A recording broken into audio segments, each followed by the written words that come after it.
There are many stories of Michael Jordan having great moments as a player. He's widely regarded as the NBA's GOAT. He's not always a super serious guy and likes to relax and joke around while playing golf or going to gamble in a casino or something. There are many stories of Michael being vengeful on the basketball court for either something that someone did or most of the time something that someone said. If you piss off Michael Jordan, you might as well not even show up for the game the next time he plays you. When he feels insulted or disrespected, Mike becomes, well, psychotic. Here are 5 stories of many more coming in this series of Michael's vengeance on full display.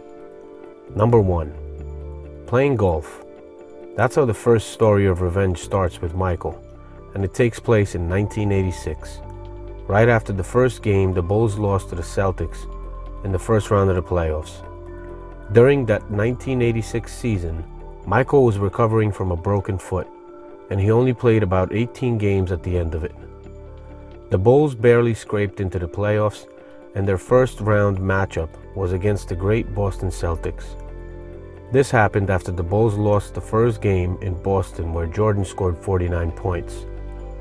After that game, Mike took a trip with the author of the book Rare Air, Mark Vansell, and Danny Ainge, a Celtic, and went to play some golf.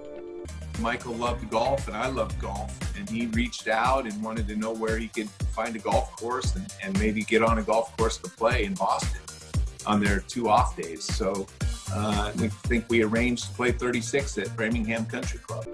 Ainge beat Michael at the golf course that day and said this: "I took a few bucks off of Michael that day, and we're talking trash to each other. That might have been a mistake." Mark Vansell said this: "We get done, we get in the car, we drop Danny off first, and Michael says, 'Hey, tell your boy DJ, Hall of Famer Dennis Johnson, I got something for him tomorrow.'" Jordan was pissed. As we all know, he hated to lose, and that one hurt. A little trash talk, and Jordan turned that into a vengeful performance for the ages the next day. I bet Ainge regretted all he said and probably didn't admit this to Dennis Johnson either. But hey, we never know. Michael went out and scored 63 points and almost beat the great Celtics that day. Number 2. The Madison Square Garden double nickel game. In 1995, after being away from the NBA, Michael Jordan announced to the world, "I'm back." He came back with 17 games left in the NBA season and played only a few before he was scheduled to play against the New York Knicks at MSG on March 28, 1995. This was his 5th game back. The stage was the Mecca of basketball. He scripted this whole situation, so he's not going to come back unless he's going to come back with a bang and he's looking good. You can believe that. Everything would have been normal, even though MJ always loved playing at the Garden, but John Starks from the New York Knicks made some comments about MJ before that game and said something like this when he was asked about playing MJ that night by the press: "Michael Jordan? Isn't he a baseball player?"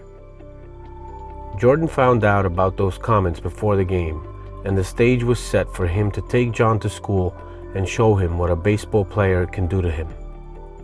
55 points and a loss later, Starks was very quiet, and there was no more similar comments made to reporters after the game. Return to New York City. These two teams could be matched up in the first rounds of the playoffs. Jordan is 2 for 2. 40 seconds to go in the quarter. Jordan, he hits 3. What else? It's 20 first quarter points for Michael Jordan. 5 seconds. 4. You see it in the lower left. Jordan, 3 moves. Wow! 28 points for Jordan. With a chance to take the lead down 80-79. 30 seconds, a three-pointer. Right up for Michael Jordan. He has 49 points. Number 3. This one was also between the Bulls and the Knicks. On January 20th, 1997, Jeff VanGundy, coach of the New York Knicks at the time, said this: His way is to befriend them, to soften them up, make them feel like he cares about them, and then he goes out there and physically tries to destroy them. Michael heard those comments before the game from somebody. It was all over the Chicago newspapers on the 21st of January when the Bulls played the Knicks in Chicago. Michael was made to look like a con man, and that pissed Michael off while he played that game and scored 51 points. He was looking at Van Gundy multiple times and looked like he was trash-talking at him as well. Many coaches had made the mistake of talking bad about MJ before their games and paid the price. Van Gundy was a young coach at the time and said what he said. When asked after the game if he regretted his comments, he said he did not.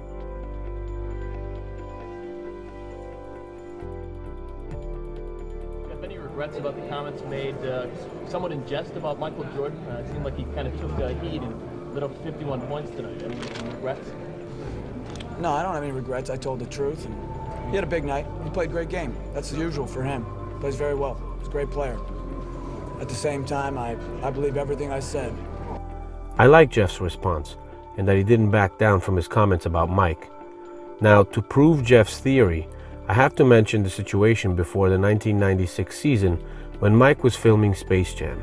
It even said in The Last Dance that Mike invited all the top players in the league to his dome there, hung out with them and played pickup games against them, took notes and worked out their games so he would know much more about them come season time.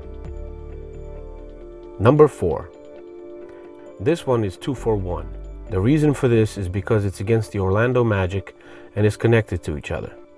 First, I'm going to talk about the first part of the disrespect that MJ had to listen to after Game 1 of the 1995 series against the Orlando Magic, which the Bulls lost.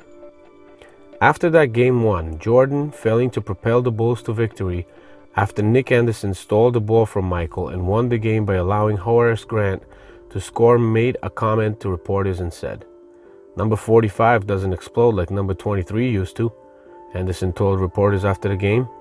"Number 45 is not number 23. I couldn't have done that to number 23. Jordan was pissed, did not talk to reporters, and talk swirled that he lost his edge. Well, you know, the thing about great athletes, Michael Jordan may be the greatest in his sport, maybe the greatest. In Game 2, his 23rd game back from baseball, Jordan caught the basketball world off guard by reverting back to his old number 23, effectively unretiring the jersey from the United Center's rafters. He played like the old Michael, scoring 38 points in a vintage Bulls win. "We were shocked," the Bulls guard and current Warriors head coach Steve Kerr said at the time. The whole bench was shocked. Nobody knew. The league, however, was not thrilled by the last-minute wardrobe change. The Bulls were fined $25,000 for not reporting the jersey change, plus another $5,000 for Jordan not wearing the right shoes. Like I said, the Bulls lost the series, and here comes the second part of the vengeance against Orlando. The offseason was a busy one. After that game, and after that series, Tim Grover, Michael's personal trainer, told him that he's packing his stuff and will wait for Mike to let him know when he'd like to start preparing for next season. Jordan responded, "I'll see you 7:30 tomorrow morning." Jordan put in crazy work in the gym as well as on the court while filming Space Jam. During that time, he invited all the biggest stars in the NBA to come and play pickup games with him. He studied everyone, got back in shape, and the next year beat Orlando 4-0. Something different. Michael Jordan. Jordan posting up Bowie and continues the superb shooting. 7. Jordan operating against Bowie. Yes, and it counts. A foul on Bowie and looking to force a 5th game in Chicago. Jordan for 3. Michael Jordan with 42 points. The Bulls have swept the Magic. Jordan finishes with 45 points. Number 5. The last one in this video, there will be more, would have to be the NBA Finals shrug game against the Portland Trail Blazers in 1992. This was made by the media as a duel between Michael Jordan and Clyde Drexler.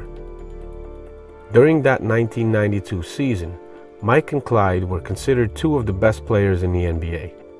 The media went as far as comparing Drexler to Jordan, and Jordan took offense to that. In The Last Dance, he said, "Clyde was a threat.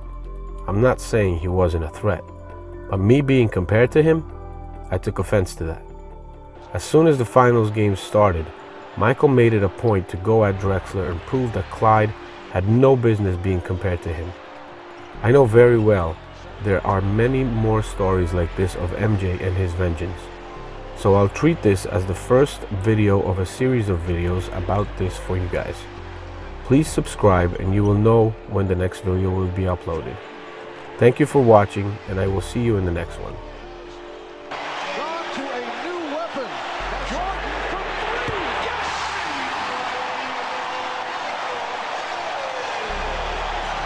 There's Jordan for three. Yes! Did you see that look? Michael indicating he can't believe it. He feels it. There's nothing else he can say other than the man feels it and lets us know